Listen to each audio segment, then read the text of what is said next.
Olá pessoal, tudo bem? Sejam muito bem-vindos ao Mateca. Dando continuidade às nossas aulas sobre revisão para o Enem 2018, nesta aula venho trazer para vocês progressões geométricas, ou progressão geométrica, vulgo PG, que é progressão geométrica. Bom, pessoal, o que a gente tem primeiro? O que a gente vai trabalhar? A gente vai trabalhar com sequências, tá? Onde essas sequências elas podem ser finitas ou não, ou seja, finitas ou infinitas. No caso, o que a gente tem? De um termo para o outro, sempre se multiplica um mesmo número. Quando isso acontecer, ou seja, de um termo para o outro, a gente multiplicar sempre por um mesmo número, olha só, observe só, multiplicação. Geométrica refere-se a multiplicação. Toda vez que de um termo para o outro você multiplica sempre o mesmo número, você tem o que a gente chama do quê? De progressão geométrica. Bom, isso significa o seguinte, pessoal, que se você pegar dois números consecutivos e dividir um pelo outro, ou seja, o sucessor pelo antecessor, que é o que a gente escreve aqui, ó, o AN dividido por AN menos 1, isso daqui é igual a Q, onde Q é o que a gente chama de razão da minha PG. Tudo bem? Só lembrando que esses índices aqui, 1, 2, 3, ele vem nos dizer a posição. Então, o A1 significa o elemento que ocupa a primeira posição, o A2 a segunda posição, o A3 a terceira, o AN a enésima posição. Tudo bem? Então, é isso que a gente tem. Então, beleza, pessoal. Então, qual que é a ideia? Por exemplo, você tem que o A1 é o primeiro termo. Aí você tem o A2. O que o A2 é do A1? É o A1 vezes a razão. O que o A3 é do A2? O A3 é do A2 o quê? O A2 vezes quem? A razão. Só que o A2, a gente já viu que ele é o A1 vezes a razão. Então, o que a gente vai ter? O A1 vezes a razão vezes a razão. Isto é, o A1 vezes a razão ao quadrado. Esse é o meu A3. Olha só que interessante. O A3, eu tenho A1 vezes a razão ao quadrado. O A2, eu tinha o A1 vezes a razão elevada a 1. E isso, pessoal, faz com que, se você pegue, por exemplo, o A4, o que ele vai ser? Ele vai ser o A1 vezes quem? A razão elevado ao cubo. Então, de modo geral, termo geral, o que a gente tem? O meu AN vai ser o meu primeiro termo, que é o A1, vezes a razão elevada a quanto? N menos 1. O que é a ideia, pessoal? Por exemplo, para você sair do primeiro termo e ir para o quinto, então o que você teria que pensar? Vamos aqui, ó, escreve aqui comigo aqui a sequência, olha só. Para você sair do primeiro termo e ir para o quinto, o que a gente tem? Olha só, 1, 2, 3, 4. Então, para você sair do A1 e ir para o A5, você precisa de 4 termos, de 4 passos, ou seja, de 4 razões. Por isso aqui, o que você tem, pessoal? Se você tem Q elevado a N, se você começar no primeiro termo, você vai tirar 1. Se você começasse no segundo termo, você tiraria 2. No terceiro termo, tiraria 3. Tudo bem?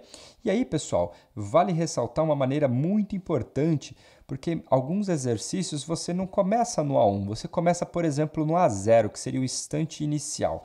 Lembre-se disso, A0 seria o instante inicial. Por exemplo, você pega lá um dinheiro, R$1.000, coloca na poupança. Ele só vai começar a render daqui um mês. Então, o meu A1 vai ser o meu segundo termo. Imagine que eu coloquei hoje 1.000, vai render. Então, o meu 1.000 é o meu A0, o meu instante inicial. E o meu A1 é quando se passa um período. O meu A2 passaram 2 períodos, A3, A4, assim, e assim por diante. Então, o que é o AN? É o A0 vezes Q elevado a N. Aqui você poderia fazer a mesma referência que a gente fez. Ó, se eu começo no primeiro, eu tiro 1. Só que se eu começar no 0, eu tiraria 0. Então, tirar 0 não altera nada. Então, a gente tem duas maneiras de escrever o nosso termo geral. Tudo bem, pessoal? Então, é isso que a gente tem sobre progressão geométrica. Só para a gente entender aqui, o que a gente tem? Ó? Verifique se a sequência é uma PG. Verificar se é uma PG, pessoal, a gente teria que verificar que todas essas divisões de termos sucessivos dá sempre constante. Observe, 15 dividido por 5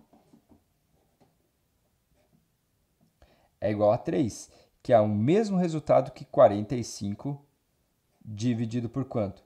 Por 15, que também dá 3, que é o mesmo resultado que 135 dividido por quem?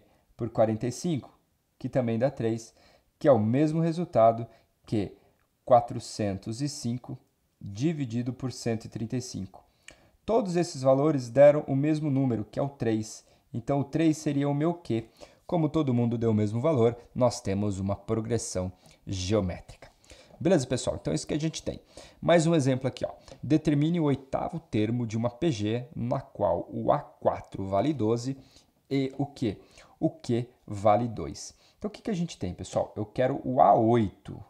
Só que eu vou começar não do 1, eu vou começar do 4. Então, o A8 é igual a quanto? A 4 vezes a minha razão, Q, elevado a quanto? Pensa assim, ó. Para você sair do 4 para o 8, o que você precisa? 4, 5, 6, 7, 8. Você precisa de 4 passos, então você vai colocar o quê? 4 lá em cima. Então, só substituindo, o que vai acontecer? Vai ficar 12 vezes o 2 elevado a quanto? Elevado a 4. Então, isso aqui vai ficar 12 vezes quem? Tem que ir efetuando a potência primeiro. 2 elevado a 4 é o quê? É 16. Então, a gente tem o quê? 12 vezes 16. Quanto que vai dar 12 vezes 16? 192. Isto é, pessoal, o meu A8 é igual a quanto? 192. Beleza, pessoal? Agora, para a gente finalizar PG, a gente só vai falar rapidinho da soma finita e da soma infinita de PG. Vem comigo! Bom, pessoal, aqui o que a gente tem? Imagine que eu precisasse somar os elementos de uma PG. E aí a gente tem o seguinte, eu posso somar se essa quantidade for uma quantidade finita, ou eu posso somar se essa quantidade for uma quantidade o quê? Infinita. E aí, por exemplo, determine o valor da soma dos 10 primeiros termos da PG. 3 mais 6 mais 12. Ó, 3 vezes quanto que dá 6? 2. 6 vezes quanto que dá 12? 2. E assim, como ele está me dizendo que isso daqui é uma PG, eu teria uma PG onde o meu primeiro termo, que é o A1, ele é igual a quanto? Ele é igual a 3. E a minha razão eu posso determinar fazendo 6 dividido por 3, que é igual a quanto? Que é igual a 2. Lembre que a razão é sempre a divisão entre um termo com seu antecessor. Então, aqui, pessoal, o que a gente tem? Eu quero somar 3 mais 6 mais 12 mais 24 mais 48 mais 96, assim até a gente chegar ao quê? No 10º termo. Então, o que você teria que fazer? Eu quero o S10. Então, S10 é igual ao A1. Quem é o A1? É 3. Vezes quem? A minha razão, que é 2, elevado ao 10º termo, então 2 elevado a 10, menos 1, dividido por quem? Pela razão menos 1, ou seja, dividido por 2 menos 1. Essa fórmula aqui, pessoal, é a fórmula do quê? De soma de PG. Tudo bem? Então, a soma de PG ela é dada pelo seguinte, pelo A1 vezes Q elevado a N, tudo isso menos 1, dividido por Q menos 1. Só lembrando que o Q é a minha razão e N é o quê? É o número de elementos que eu quero somar. Como eu quero somar os 10 primeiros termos, então significa que o meu N é igual a 10. Então, o que a gente vai ter aqui? Ó? Vai ficar 3 vezes 2 elevado a 10 é o quê? É 1024. Então, você vai ter 1024 menos 1, tudo isso dividido por 2 menos 1, que é 1. Então, vai ficar 3 vezes 1024 menos 1, que é 1023. Então, você tem o quê? 3 vezes 1023, só comigo aqui, ó. Se fosse só 1000, daria 3000. 23 vezes 3 dá quanto? Dá 69. Então, isso daqui vai dar 3069. Então, essa aqui seria a soma dos 10 primeiros termos. Então, se eu tivesse aqui listado 3 mais 6 mais 12 mais 48, mais 24 mais 48, até chegar no 10º termo, a soma deles daria o quê? 3069. Porém, pessoal, essa soma aqui ela pode ser usada para uma quantidade finita independente do valor da razão. Agora, se você tiver uma razão, porém, pessoal, se você tiver uma razão entre menos 1 e 1, você pode somar uma quantidade infinita de termos. O que isso significa? Por exemplo, considere essa soma, 1 mais meio mais 1/4. Essa soma, o primeiro termo seria o 1, o segundo termo seria o meio, o terceiro termo seria 1/4. E aí, o que a gente tem aqui? Ó? O meu quarto termo seria quanto? Observe que eu dividi por 2, ou multipliquei por meio. Se eu multiplicar por meio, 1 vezes meio dá meio, meio vezes meio dá 1/4, 1/4 vezes meio dá 1/8, dá 1 sobre 16, e assim por diante. eu quero fazer o valor dessa soma infinita. E aí, pessoal, a soma infinita de uma PG, ela é dada pelo A1, que é o meu primeiro termo, que no caso vale 1, dividido por quem? Por 1 menos a razão, por 1 menos. Quanto que é a razão? De um termo para o outro, observe que eu estou sempre multiplicando por meio, então 1 menos meio. Então vai ficar 1 dividido por quanto? 1 menos meio, que é meio. 1 sobre alguma coisa é sempre o inverso, então estou te perguntando qual é o inverso do meio? O inverso do meio é 2. E aí a gente finaliza. Então o que a gente tem aqui?